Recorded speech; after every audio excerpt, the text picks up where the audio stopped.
মেয়েরা ভাই আসলে কোনোদিন ভালোবাসা বুঝে না। তার একটা নমুনা হইলাম, আমি 2-3 দিন আগে দেখলাম একটা মেয়েরে দুইজন পোলা খুব ভালোবাসে। মানে একজন খুব ভালোবাসে আর একজন ভালোবাসে না, আরেকজনের আরো নানান নারীর লগে সম্পর্ক আছে।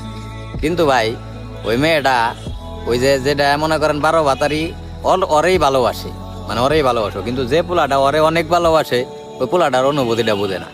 অথচ এই পোলাটা যখন দেখতেছে যে তার সামনে তার গার্লফ্রেন্ড মানে সে যারে ভালোবাসে হ্যাঁ অন্য কেউ লিগা পাগল, তখন মনে করেন যে পোলাটা অনায়াসে কান্দাছে, মানে চিল্লায় চিল্লায় কান্দাছে, বুঝছেন। কিন্তু তারপরে মনে করেন মেয়েটা ফিলিংসটা বুঝলো না। আসলে এই যে নারীরা ভুল মানুষে ভালোবাসা তারপরে মনে করেন যে পোলাগো দুই যায় যে পোলারাও এইরকম ওই রকম, বা পোলারাও ভালোবাসতে জানে না। ভুল জায়গায় যায় যদি এরকম কথাবার্তা কয় তাহলে তো আর হইব না। আসলে দেখতে হইব কে তোমার অনেক ভালোবাসে। মেয়েটারে কিন্তু আমিও নিজেও বারবার কইছি যে ও তোমার অনেক ভালোবাসে, তারপরে মেয়েটা আমার কথাই নিল না, মানে ও ওরেই ভালোবাসে। তো ব্যাপারটা